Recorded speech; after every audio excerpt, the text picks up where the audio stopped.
What's going on YouTube? Super Insane 18 here, and with the conclusion of last week's remote duel YCS, it's about time that we do another top 5 best meta decks for the August 2021 format, so let's go ahead and jump on in. Coming in at our number 5 slot, we have Virtual World. Now, Virtual World is a deck that I know literally nothing about, and if you asked me to, I couldn't even tell you the names of any of their cards.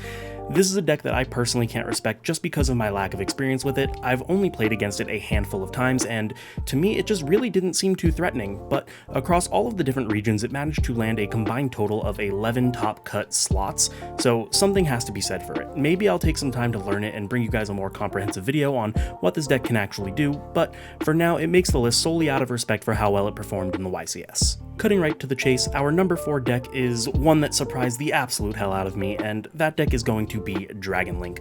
The build on screen is the second place build from the North American Remote Duel YCS, and let that sink in. A deck that was completely neutered by the ban list took second. The pilot of this particular build stated in an interview that the Dragon Link strategy has become much more control-based over the aggro strategy that it was known for in the past, and honestly that makes a lot of sense to me. You can see that there's a very high number of hand traps, and from watching the few matches of his that I saw, his boards were more so ending on just one negate and a bounce rather than the full wombo combo that we're used to seeing.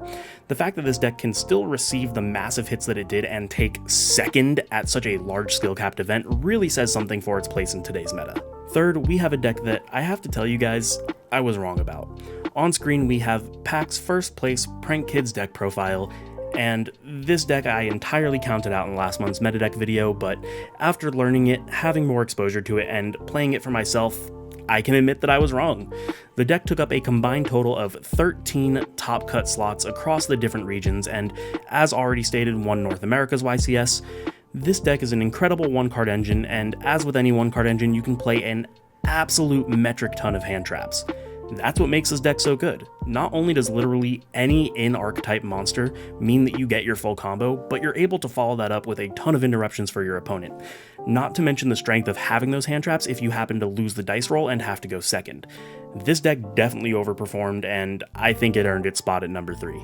Second is a deck that makes me very sad to have to place anywhere other than first, but our second best deck of the format goes to Drytron. Drytron would without question be my personal pick for number 1 deck, but unfortunately it's my job to give you guys an unbiased ranking, so let's throw my personal build on the screen and discuss the deck a little further. This was the second most represented deck throughout the entire YCS. Not only did it win the South American YCS, but across all of the regions it solidified a total of 16 slots in the top cuts. I've seen a lot of talk recently about Drytron and how it's inconsistent, and that's why I wanted to talk about my personal build. Even though this isn't the build that took first, this is the deck that I've been playing, and can honestly tell you guys I don't see the consistency issue. Do I get in optimal hands? Absolutely. Not every hand is going to be the god hand. But is it inconsistent? Not even close. This deck is absolutely insane, and while it can struggle against certain hand traps, it can still play through a good handful of interruptions and set up a very threatening board. If I were being biased, without question I would rank this at the number 1 deck, but because I care more about providing you guys with accurate information, Drytron unfortunately has to take the back seat here and sit pretty at its number 2 slot. And finally, in the number 1 slot is a deck that we're actually going to show you multiple variants of, and if that doesn't give it away, that deck is Tri-Brigade. On screen is the European first place list, and as you can see, it's actually a Zodiac variant. But not only did it win the European event, it also won the Central American YCS. And if 2 wins wasn't enough, across all of the regions it held an astonishing 32 top cut slots, which is more than double the second best contender on this list. Tri-Brigade is incredibly versatile and resilient, and if we look at the pure variant as well, it's almost hand trap proof. It runs 4 Called by the Graves, and yes, in this instance, Gamma is literally a Called by the Grave. Whether your opponent attempts to hand trap your Tenki, your Fractal, or even Rescue Cat, excluding cards like Effect Veiler or Imperm on its summon, then you're gonna have no monsters on your field, allowing you to Gamma your opponent. This not only negates the hand trap, but it rips another card out of their hand with the inevitability of Psyframe Lord Omega. You can't even really Nibiru this deck because in a lot of instances, Appaloosa is going to be your 5th summon.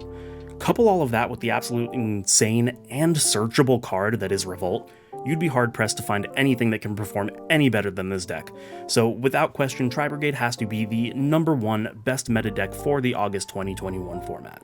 And there you guys have it. It is a relatively short video, but there really isn't much that needs to be said. This is just a really quick explanation on the top 5 decks of the format, and I hope you guys enjoyed. If you did, make sure to like, comment, subscribe, share with your friends, and I will see you guys in the next one.